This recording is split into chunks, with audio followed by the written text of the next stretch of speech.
Welcome. I'm Jeremy Druin, manager of the library's Missouri Valley Special Collections. Thank you for joining us for another online installment of our signature Sunday series. Before introducing our speaker, I want to mention that today's program is co-presented by the Kansas City Athenaeum. This is the 5th year the library has partnered with the Athenaeum to host a program celebrating women's history. I would like to personally thank the Athenaeum members for their ongoing support of the library and special collections, and especially current club president Carol Bachhuber, who helped coordinate this program. To learn more about the educational and outreach activities of the Athenaeum and the great work they do in the community, please visit their website, kansascityathenaeum.org.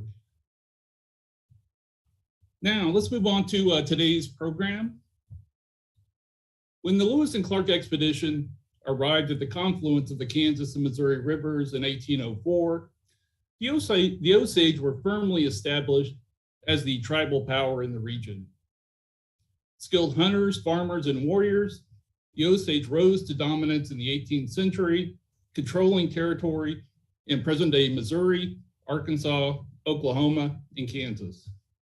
But often overlooked in their ascension is the role of women. In her book, Osage Women and Empire, Dr. Tai Edwards examines how complementary gender roles were central to the rise of the Osage in the 18th century and resisting US colonization in the 19th century. Dr. Edwards is Associate Professor of History and Director of the Kansas Studies Institute at Johnson County Community College. Her research focuses on North American colonization, US imperialism, indigenous peoples, gender, and environmental history. Her work has been featured in publications such as Kansas History and the Journal of American History, and several of her lectures have been broadcast on C-SPAN's History TV. Her 2000 article, Disruption and Disease, The Osage Struggle to Survive in the 19th Century Trans-Missouri West, received the Edgar Langsdorff Award of Excellence by the Kansas Historical Society. Dr. Edwards joins us this afternoon to discuss her research in more detail. Welcome, Tai. I will turn it over to you. Thank you so much, Jeremy. And I want to thank the Athenaeum and the Kansas City Public Library for this wonderful event. Thank you for hosting this. And I'm so happy to be with you. So thanks for joining us. And I'm really looking forward to your questions at the end. So feel free to post those or save those so that we can get to them at the end. Okay, a couple of things when we start. We are in Kansas, and I want to show you some slides here to go along with our exciting discussion. So we're in Kansas. Well, I'm in Kansas. Many of you might be in Missouri. And of course, Kansas is named for the Kansa people, who are now the Kaw Nation. And you may know that the Kaw Nation is headquartered in Oklahoma. And of course, Missouri is named for the Oto Missouri Nation, and that nation is also headquartered today in Oklahoma. And I'm going to be talking about the Osage, and that nation is also headquartered in Oklahoma today. So when we think about where we are, our place names remember a lot of these people. But what our place names don't help us remember is the colonization that connects a lot of these peoples and groups. So I want to show you here on this lead slide a couple of things. My publisher, first of all, sometimes laments these Zoom events because they find them to be not great for selling books. So a way that they went around that issue was they wanted me to provide you with a discount code you can use if you would like to buy this book on kansaspress.ku.edu. That's the academic press's website. And you can use the code Osage to get 30% off and free shipping on the book. So if you're interested, I would love it if you would purchase it directly from their website or, of course, from your favorite bookstore. And I also wanted to say briefly, I might mention this at the end too, on the right there you can see Kansas Open Books, and the website is kansaspress.ku.edu/Kansas Open Books. My publisher has also created an open access archive of books, and I know many of you are readers and you like reading. So these are books, unfortunately mine's not in there, but some of the other texts from University Press of Kansas, including texts about Indigenous people, are in that open access website. So I want to let you know that in case you're interested. Okay, so let's kind of interrogate this colonialism. Let's interrogate gender construction. A couple of things I also want to say is a big part of this work is focusing on Osage scholarship. I know that I'm a member of the Academy. I'm a scholar. And I know that many scholars and the Academy have been agents themselves of colonialism, replicating colonial hierarchies in both their work and their workplaces. And that is absolutely not my intent, but I am confident that I have not shed all the baggage that white Americans carry. And so I want you to be mindful of that. I'm coming at this from a scholarly perspective focused on colonialism, but many Osage people have written their own history, and I use some of their works in my text. So here's just a sampling of Osage scholars whose work is really important to the work that I did, and you see their work prominently cited in mine. And one of the things that's also telling about this is many of those Osage scholars are also women. But back to this first slide, I wanted to show you this artwork that's on the cover of the book. So let me read to you the caption. While visiting Fort Gibson in 1834, George Catlin painted numerous portraits of Osage people, including one of Arkansas Osage Chief Claremore, and this portrait of his wife and child. Catlin described Wachite as richly dressed in costly cloths of civilized manufacture, which is almost a solitary instance among the Osages. However, Osage women had spent decades trading for European cloth and using it along with skins to fashion clothing out of a variety of materials. And another thing that's interesting about this painting is you can see in the painting the parting of her hair is painted red. The Osage were very spiritually committed to their religious practices. And one part of that was the daily prayer vigil, and women would paint the parting of their hair, which tracked the movement of the sun along the sky. So you can see that if you look really closely at the color version of that image. Okay, so let's set up a little bit more about what I'm going to talk about today. So as Jeremy mentioned in the introduction, I'm going to talk about gender complementarity. So gender, to back up for a second, gender is a construction. So historians believe that all societies construct gender in a variety of ways. So when I define that, I define gender as a construction in the sense that every society decides how many genders there are, appropriate behaviors for each gender, and the power relations between those genders. Okay, so that's what we mean when we say gender is a construction. So every society defines how many genders there are, power relations between them, and appropriate behaviors for each.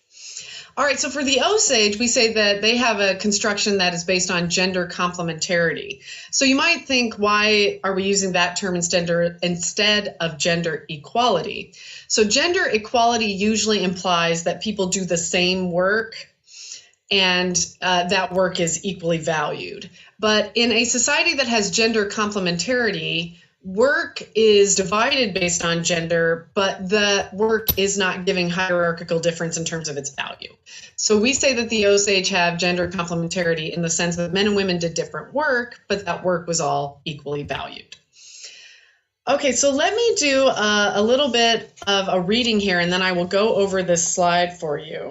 So this is reading from my book, so I'm just going to read a little bit to set us up here. And I should note, throughout the text and some of the slides, I'm going to use terms like priesthood and marriage. These words have very specific meanings in U.S. modern society and in English. So I want you to remember that sometimes these are not perfect equivalents, but these are sort of English near equivalents that we use. The Osage priesthood organized Osage life based on the dual masculine and feminine forces they observed in celestial and seasonal cycles. Rituals required both male and female participation and defined a sexual division of labor without hierarchical difference. Spiritually, two things were necessary for continued national existence: women creating and men protecting and providing. This meant women created future citizens, food, trade goods, and all the domestic items. Men killed game animals and enemies in warfare. Therefore, men and women worked together to guarantee the nation's future. Because of their different roles, each gender achieved status and power in distinct ways. Women were born with it, and men had to earn it. But life was not as strictly divided as one might think. In order for hunting to produce anything, men had to kill and women had to process. Warfare required male valor, but women ritually combined their courage with men's, and both were credited in victories. Men held political leadership positions as chiefs, but their authority was subordinate to the priesthood, which incorporated women in a variety of ways. In other words, men and women collaborated in virtually everything, and very little could be strictly divided into separate spheres. So let me explain a little bit of that more. So as you see on the slide, it says gender complementarity is embedded in spirituality, ritual, and I have some examples: daily prayer, hunting and war preparation, corn planting, etc. So let me give you some examples. I will say with Osage history, we're very fortunate because in the early 20th century, an Omaha man, so Omahas were a relative indigenous nation to the Osage. Francis LaFlèche was his name, and he interviewed a lot of Osage religious leaders, and he interviewed them in their native language. And because he was from a related nation, he could understand them in their native nation, and he, of course, had cultural understanding. And then he translated the rituals that he recorded into English. So when you see these quotes from Osage religious practice, it's from his work. Okay, so the quote we have here is, "Women are the channel through whom all human life must proceed and continue." So women were viewed as having the mystic, sacred power of creating human life, very similar to the creation of all life that Wakanda had done to create where people live. So women's work was reproductive, creative, and life-giving. So as I listed off in that reading, that's bearing and rearing children, raising crops, gathering plant foods, processing meat and hides, constructing lodges, and then manufacturing all of the tools they need in their daily life. Okay, so let's transition over from women then to men. So men, the life granted by Wakanda must be protected. The woman, the children she bears, the home she builds for their shelter and comfort, the fields she cultivates must be guarded. The land upon which the tribe depends for plant and animal food must be held against invasion, and the life of the individual and of the tribe itself must at all times be defended from enemies. So I love the way that this is phrased in the English translation because, right, we think of men as protectors, but men are protecting woman, right? The children she bears, the work she does, right? The things she produces. That's the framework of that male role. So men's work was providing, protecting, and life-taking. So men would engage in hunting, which was, of course, a life-taking activity. They would engage in diplomatic and war expeditions. War, of course, is also life-taking. And then they would manufacture the tools necessary for their work. So again, this looks very divided, right? This looks very separated between men and women's work. But in that section I just read you, I said it wasn't really separate spheres. So what do I mean by that? Okay, so even though there was divided work, that didn't necessarily mean that people were strictly divided in the traditional sense. So probably the best example is the alternative gender paradigm. So it was common across Indigenous North America and is common across Indigenous North America for Indigenous nations to have a multiple gender paradigm. So if you think about planet Earth, right, planet Earth has a North Pole and a South Pole. The way I describe it in the book is Osage gender was polarized by male and female, but there was this space between, right? And in that space between is where alternative genders could exist and did exist. And alternative genders could take a wide variety of forms. So it's not just someone who maybe was born biologically male, living their life as female. It could involve doing that partially or doing the reverse partially, living part of your life as a woman when you're at home, but living part of your life as a man when you're at war. So these kinds of very fluid opportunities for alternative genders. And that was structured in society and accepted in society. Some other examples that are more practical in daily life: cooking, women prepared meals, but there were many times where women were too busy to cook, especially when they were processing large amounts of hides or meat.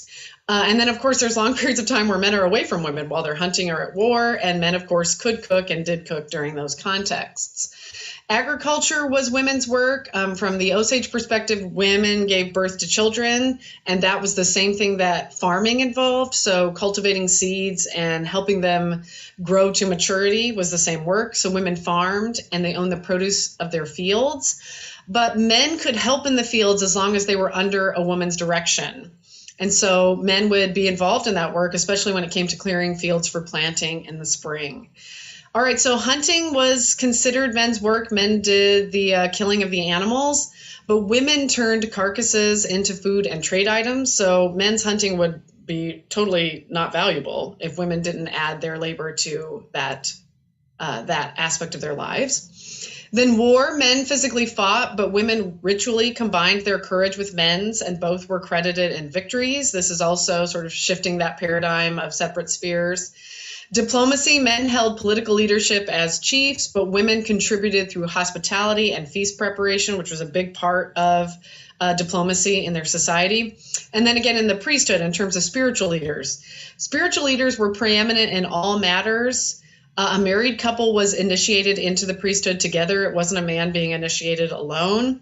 Widows could fulfill their husband's role after his passing, though it doesn't appear that the reverse was true. And not all of the central Osage rituals were translated into English, and some of the ones that were not translated into English dealt with women specifically. So women may have been independent members of the religious leadership and the spiritual leadership as well. Okay, so this goes to show you how complex the gender construction and gender complementarity was. Okay, so my argument in the book is that gender complementarity was deeply embedded in the Osage worldview and in spirituality. They believed that their survival and success required both women and men. They would not have tried to achieve things just with one group of people. Gender was also a central site of experiencing and resisting colonization.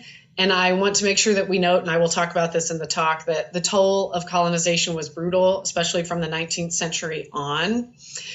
But as long as spirituality and the agriculture, hunting, trade economy was intact, which is also central to their worldview, even before colonization, gender complementarity was also intact. So this is why you can use gender complementarity to understand things about spirituality, to understand things about the economy, and to understand things about the society. Okay, so let's get into sort of the meat of the argument a little bit here. All right, so 18th century Osage life.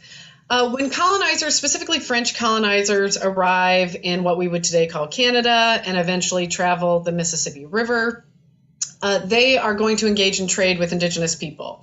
Now, an indigenous nation that had direct trade access with Europeans was often called, scholars call them, a middleman nation, because that indigenous nation would then be in control of trading out those goods to other indigenous people. So Native nations had long established trade networks prior to colonization, and they would move goods across the continent in this way. And when Europeans arrived, they were just plugged in to these intercontinental trade networks. And so a Native nation would gain power over other natives if they had direct access to European trade.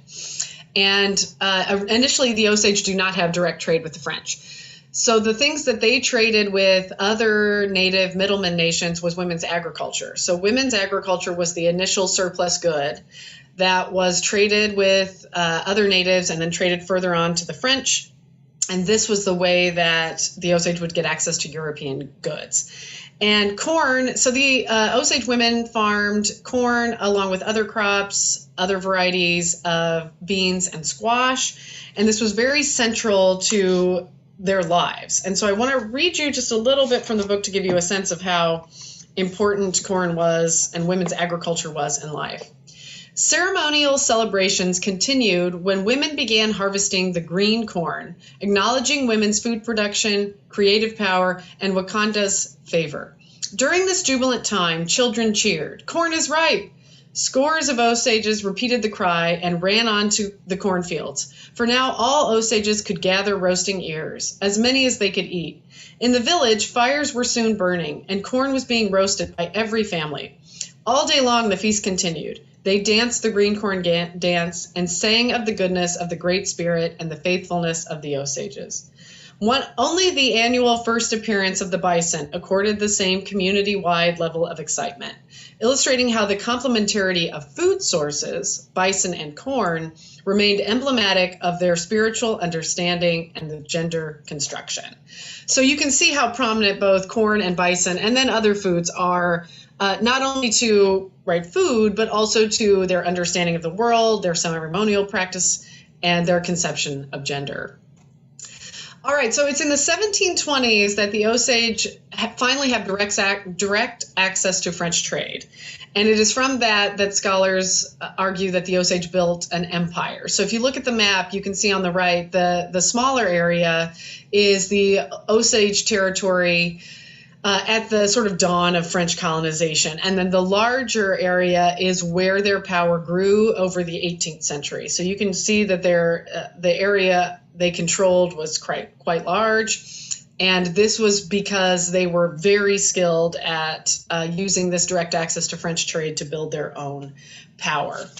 So when they did this, I have a couple of things to say to you about how gender works. I'm going to read a little bit again from the book so you can think about what this meant for women and men. French trading posts built close to Osage communities in the 1720s facilitated direct access to European goods and an end to Osage dependence on other native middlemen. Archaeological excavations of mid-18th century Osage towns indicated European traders supplied guns, beads, kettles, knives, square nails, awls, hoes, and axes. Becoming middlemen themselves, the Osage then traded similar goods to more western and southern indigenous communities, acquiring horses, slaves, skins, and meat in the process to trade with the French or utilize internally. Scholars credit the large Osage population, an estimated 10 to 18,000, as enabling significant and rapid expansion across the region during this period. For the Osage, this population was a product of Wakanda's favor and women's fertility. They literally had the manpower to expand their hunting and raiding range while preventing native rivals and French traders from having contact. By the 1750s, Osage-French trade expanded at the expense of their former Illinois trading partners, who complained that French traders saved all the best goods for exchange with the Osage. A significant part of Osage power involved the fur and hide trade. To supply French traders and obtain valuable goods in return, the Osage expanded their hunting territory over 3 ecological zones, internal to or bordering their homeland: plains, prairies, and the Ozark Mountains. This territory produced a wide variety of peltry and hides, from deer, elk, bison, bears, wolves, raccoons, foxes, wildcats, weasels, and muskrats.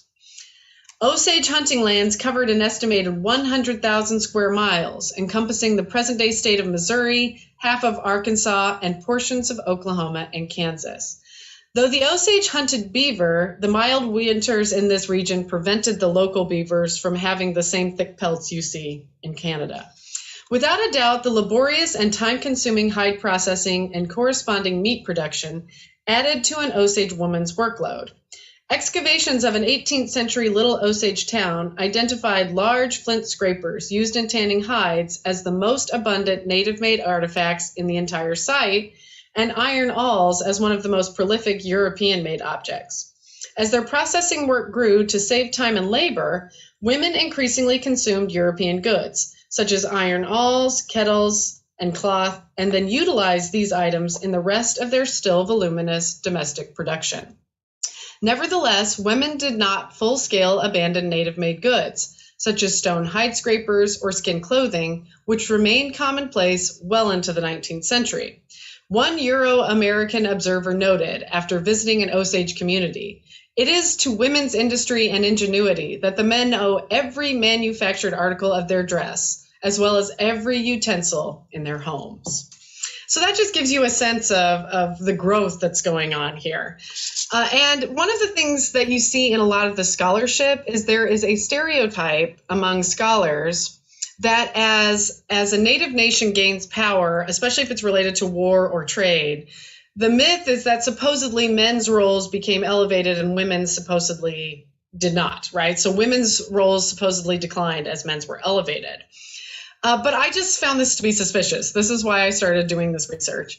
Because if your worldview is centered on men and women have to do this work in a complementary way in order for there to be success and survival, you would be unlikely to abandon that simply because European trade has made some changes to your life. And that's what my research has found. However, there are changes to life. If you rapidly expand your area of control and your power, there are things that are going to have to change in your society. One of those things is decentralization. So you can see on my map there, Little Osage, Great Osage, and Arkansas Osage. Those are regions where there were many different Osage towns. So you can see they're sort of spreading out and decentralizing and founding new towns. They also seem to have switched from patrilocal to matrilocal residence. Matrilocal residence means that when a couple married, they lived with the woman's family. And we know that the Osage had patrilocal residence prior to colonization. So it seems like this was an adaptation to their great power in this time, because a hunting or a war party were made of men from the same clan.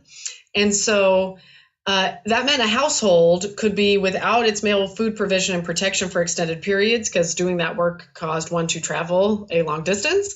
And so in order to prevent a household from being without all of its men for long periods, they changed the way that they built households. And their homes, their permanent homes in their towns were quite large. So you would have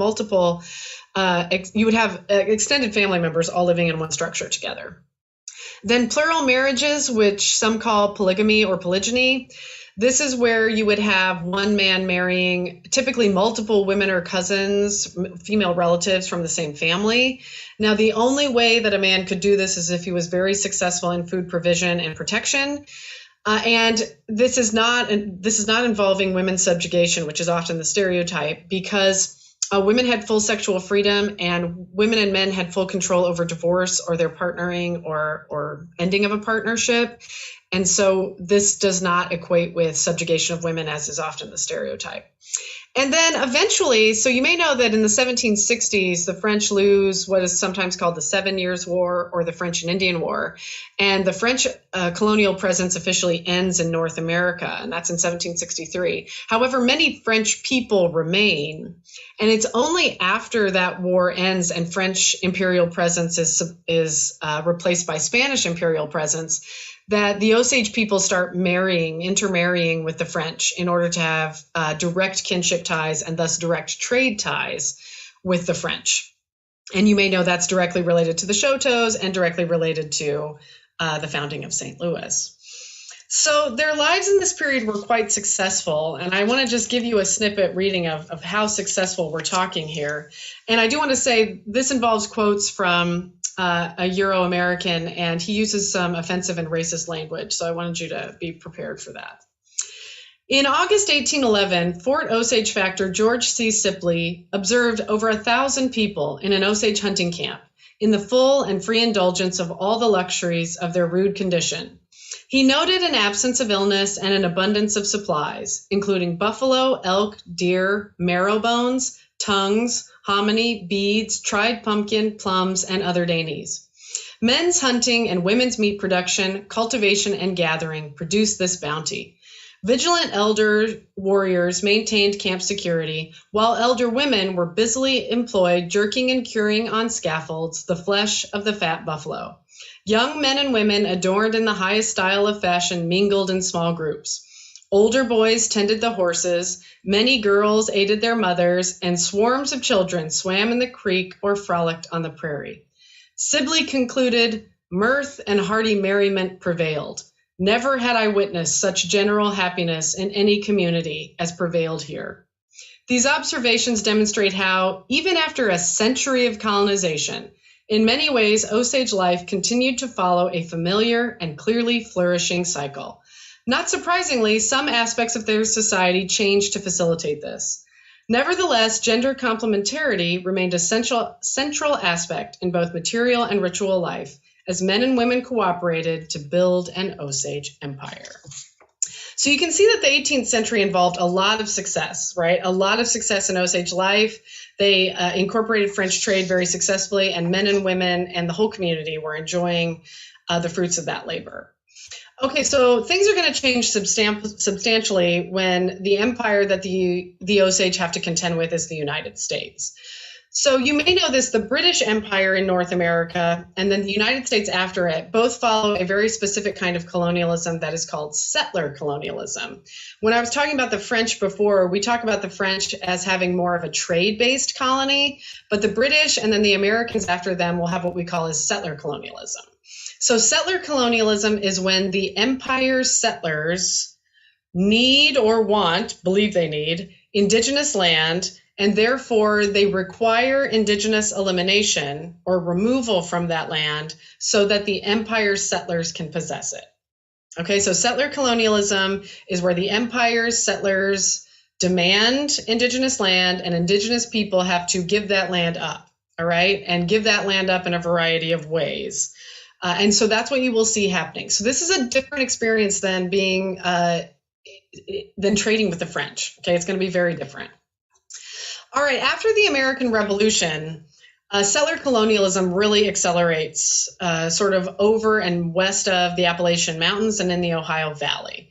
And this is going to lead a lot of indigenous people that live in those eastern areas to move, basically like refugees, further west. But when those Native nations move west, they're moving into land controlled by other Native nations like the Osage. And this is going to create conflict between indigenous people, and it's going to create competition over natural resources, right? So more people are going to have to be sustained by the natural resources of an area. So if you look on my map here, you can see Sac and Fox, Kickapoo, Delaware, Shawnee, and Cherokee are examples of some of those Native refugees that are moving from the east into Osage-controlled land. So this leads to invasion, encroachment from the Osage perspective, and competition over resources.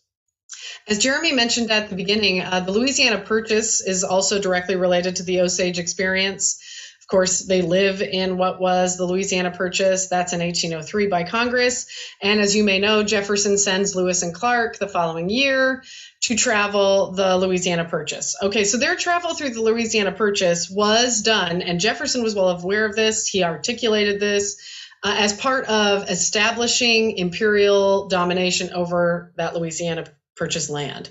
So Jefferson gave Lewis and Clark very specific instructions about how to establish dominion. And by establishing dominion and what was considered the doctrine of discovery in European legal traditions of the time, this would mean that the indigenous people in that area, in the Louisiana Purchase, would supposedly have a reduced kind of sovereignty, a sovereignty that was subservient to the United States sovereignty. And the only people that indigenous people could sell that land to was supposedly to the United States. So this was based in European colonial law that predated this. And Jefferson definitely wanted to establish that precedent on the Louisiana Purchase land. This is incredibly rapid from the Osage perspective. So Jefferson is still president at this point. By 1807-08, there are already American settlements west of St. Louis that are founded in Osage land. Again, the Osage perception of this is also invasion. And this will culminate in the Treaty of 1808. Again, Jefferson is still president at this time. Lewis is territorial governor of Upper Louisiana, which includes the Osage homeland.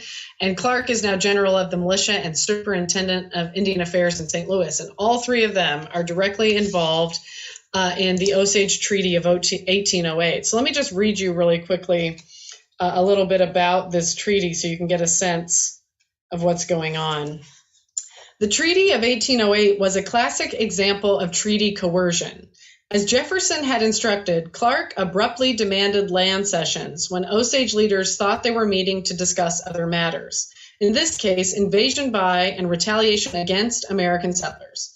Negotiations were only conducted with a few great and little Osage leaders who did not have the authority to make land cessions, and the entire nation was expected to abide by the treaty's provisions. And finally, Clark flatly lied about what was in the treaty.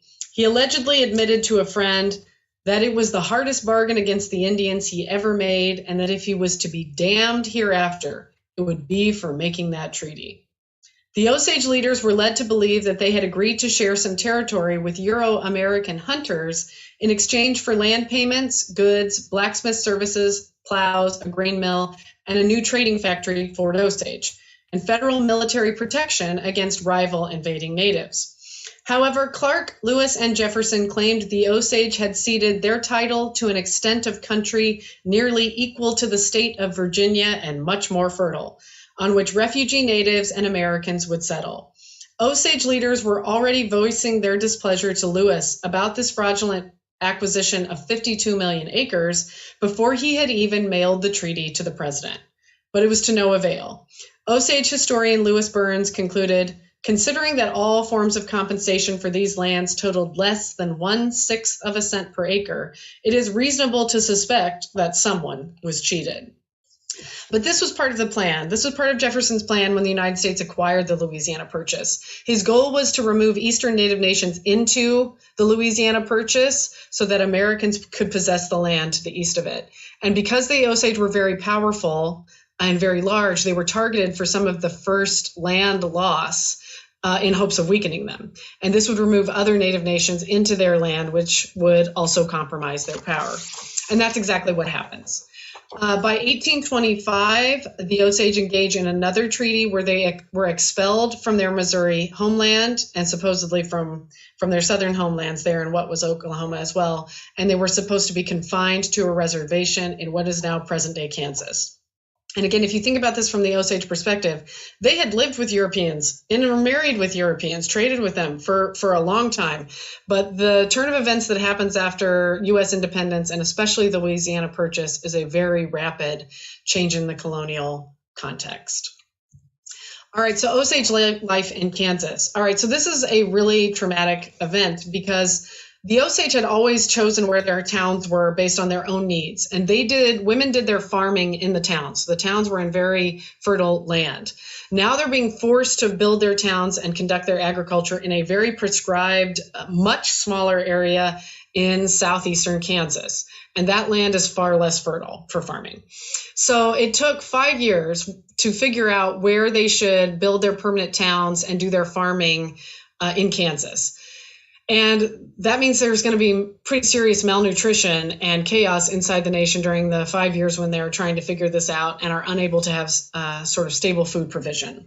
In their new homes, they also struggled with drought, flood, and grasshopper plagues, which also undermined agriculture and made living there very difficult. Okay, so another thing to know is some of my scholarship, both in the book and in other places, deals with disease. You must know that it is not Europeans show up and then all of a sudden unprecedented disease just racks Native people. We know that's not the case from studying very specific examples with specific indigenous nations. And the Osage are a great example of this. From an indigenous perspective in North America, you had to have colonial disruption that then allowed epidemic disease to spread. And so with the Osage, again, they'd had contact, intermarriage with Europeans for quite some time, but they do not have epidemic disease deaths until the 1820s. And the 1820s is when they are forcibly resettled into Kansas on their reservation, which is very confined.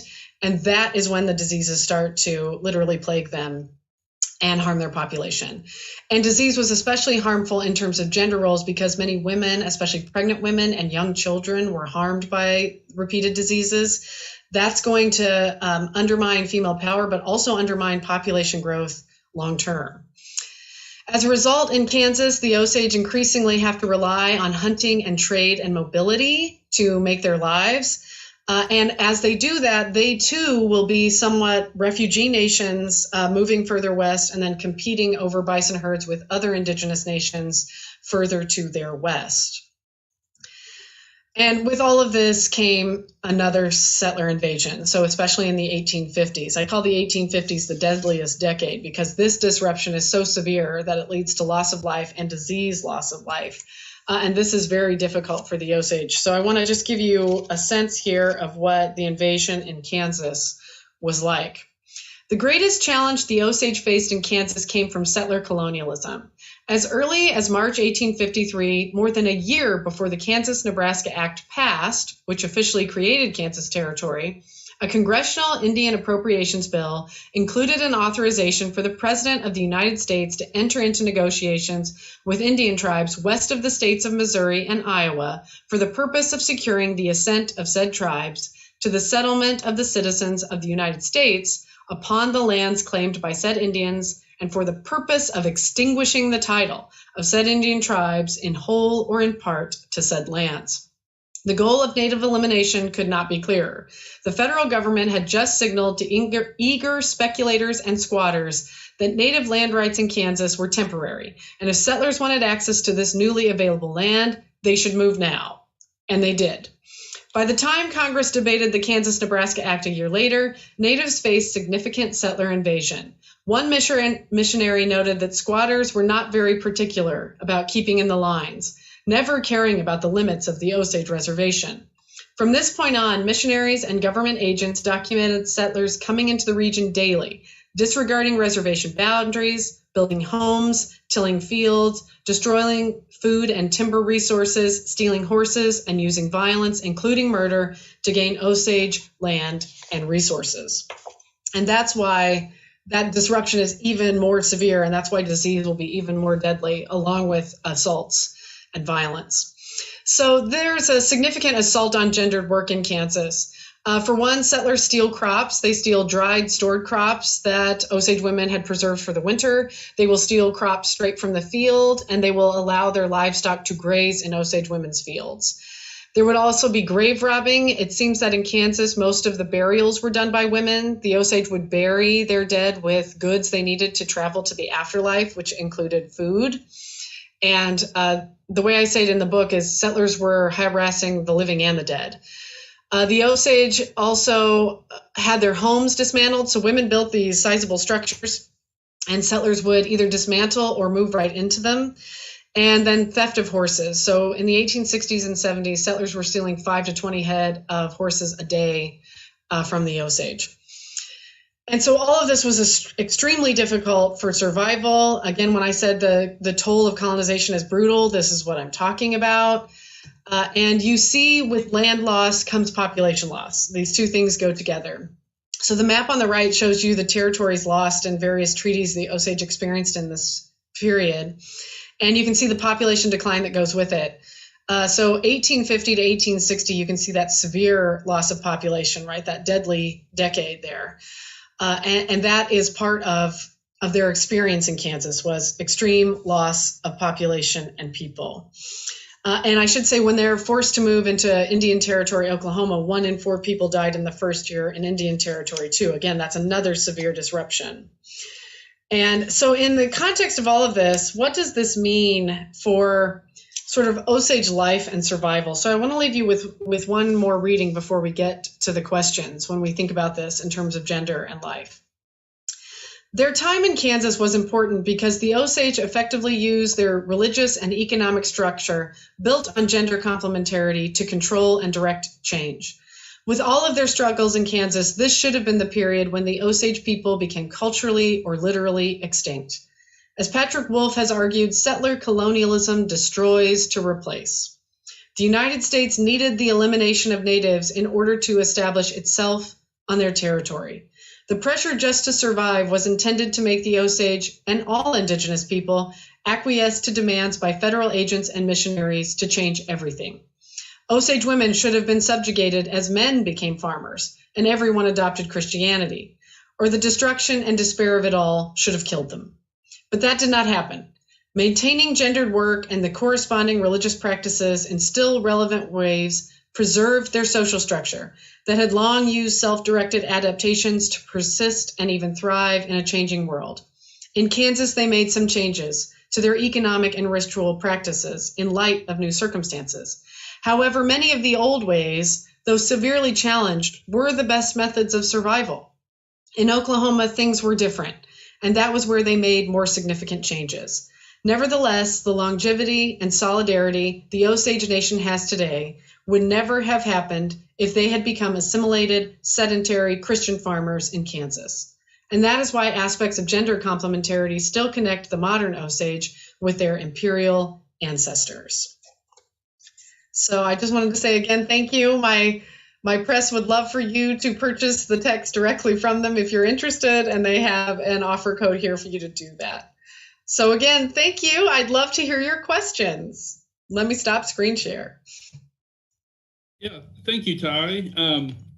Again, to our audience, take advantage of the discount code you're getting today for the book. It's a great opportunity, and feel free to enter or to ask a question in the comments, and we'll get to that. I have one to start off. So the gender complementary gender roles, let's put it that way, of the Osage. Did it differ than with the, say, other Plains tribes? Well, yeah. So I think you could argue that there's gender complementarity broadly in North American indigenous populations. But what work people did differed in different societies, right? So if we think about a society that's not farming, right? So if an indigenous society is not a farming society, then women aren't probably going to be engaged in that specific work. But women and men would still be working together to process hides. And we do know a lot of the Plains societies, like the Sioux or Cheyenne, other indigenous Plains people that we think about, that women and men processed hides together. So that is not an unusual turn of events. It's probably the farming that makes it more unique. There is one exception. So we think about the Southwest, where maybe the Anasazi lived, or the Puebloan nations. Men did engage in farming in those nations, but for the rest of North America, farming was women's work.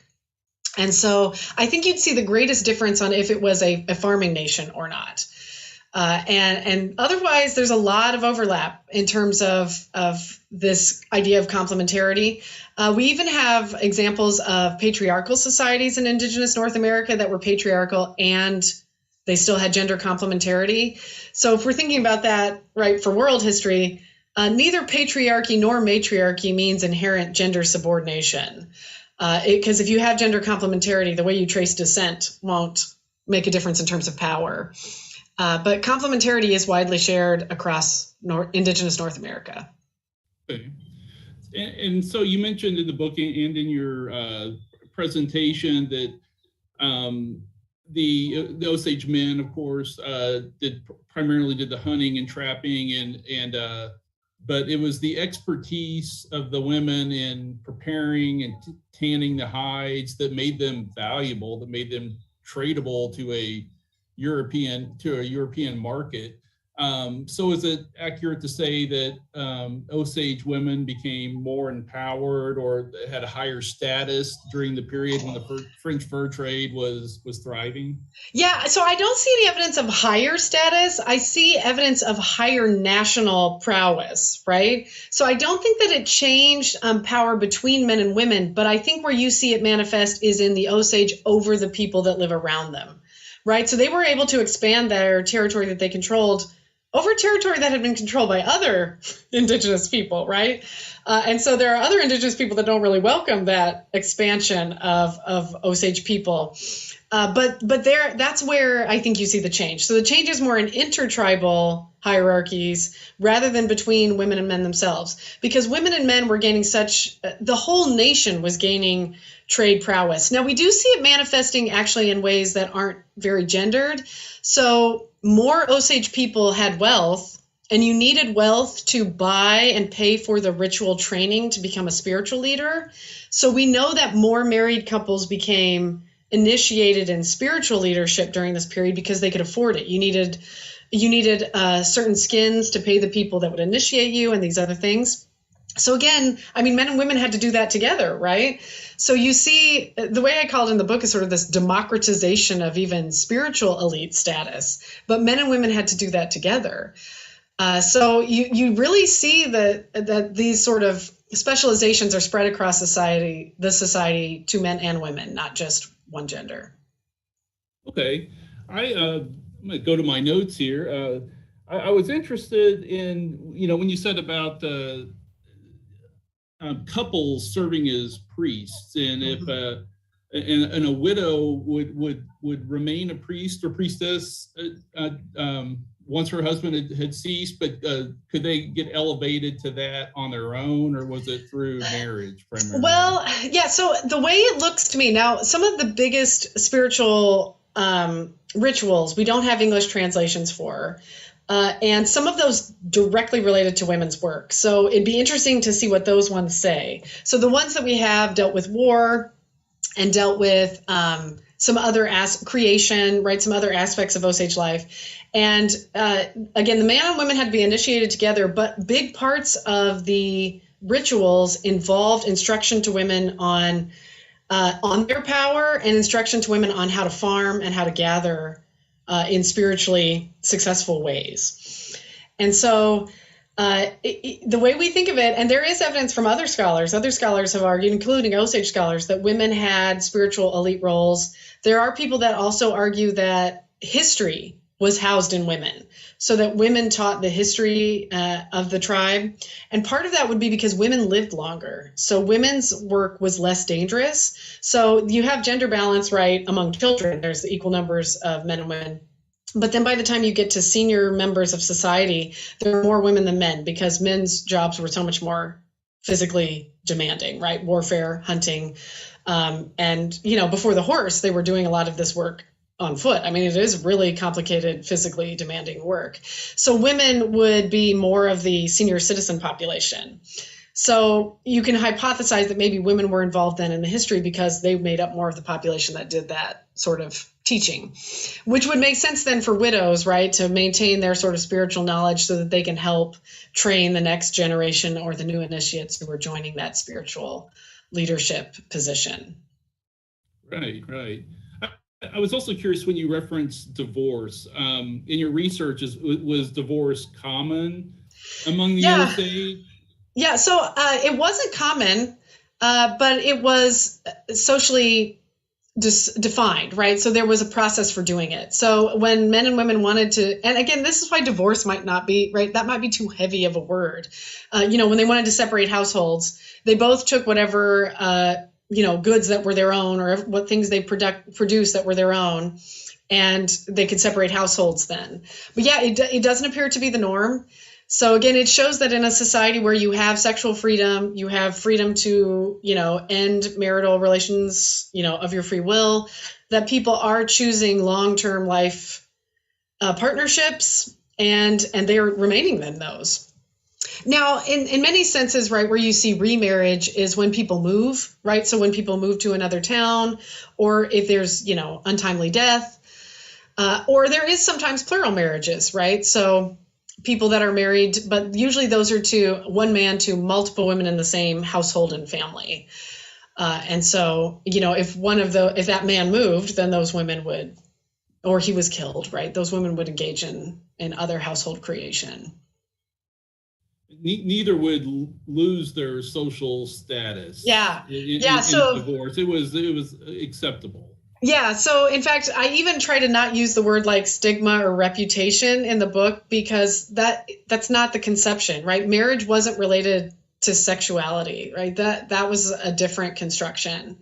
And so those are not confined to one another. I want to remind our audience, we have a link for purchasing the book and to take advantage of a discount code. And if you have any more questions for Dr. Edwards, go ahead and put them in the comments now. Yeah, if there's one thing I could add, I would also say that if you're looking for a great place to look for more information, you should go to the Osage Nation's website. So the Osage Nation website is osagenation.nsn.gov. And they have a wonderful, robust website. They have, more enrolled citizens today than at the beginning of French colonization. It's a thriving and large and really important Indigenous nation in our country today. So you can learn a lot more about Indigenous life in the present as well. Yeah, so go ahead, Jeremy. Well, yeah, that actually leads to my question. Did you work with the Osage Nation? Did you work with any historians? I'm always interested in the research process. Where did you get most of your material? What archives did you frequent in researching this book? Yeah, so I would strongly also recommend, if you're ever in Pawhuska, Oklahoma, that the Osage have a very old and a very well done national museum that you can visit, where a lot of their own research has taken place, and a lot of their, covering, of course, a breadth of topics that I didn't address today.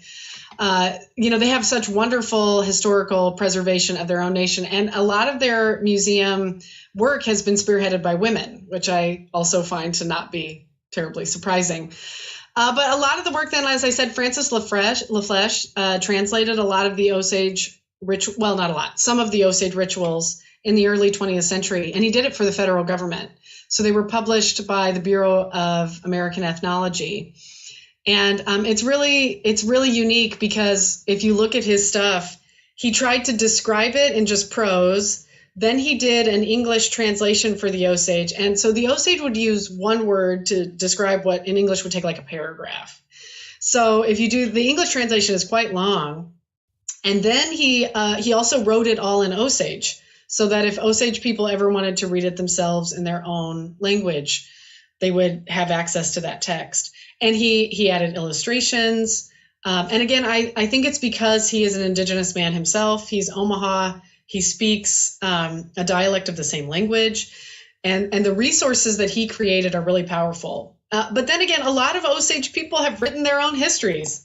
So the tribal preservation officer of Osage Nation today is Andrea Hunter, and she has written extensively about Osage history spanning all times, and her work is really excellent. Lewis Burns, John Joseph Matthews, right? Robert Warrior. You have all these great scholars of Osage history that have written their history and spoken about it in many public contexts that you can use. So I think it's archival, right? It's going out into the field, if you will, a little bit. But then it's also looking at the secondary sources, which we could also argue are primary sources written by Osage scholars themselves. And we've included some of those links in the comments if anyone's interested in checking out those resources. And so I guess I'll wrap it up. I have a lot of thanks to go around. Dr. Edwards, thank you for joining us today on a very interesting and fascinating topic. And I've read the book; it's excellent, and I encourage our audience to do the same. You can purchase it with a discount code today. I want to thank the Kansas City Athenaeum. They've been a great partner for many years now. It's a very fruitful partnership with the library that I hope to continue for the years to come. And then also, I want to thank our audience for joining us today. I always appreciate when people take time on a Sunday to learn about local history. So, that's right. Thank you, everyone. Thank you. Happy Women's History Month.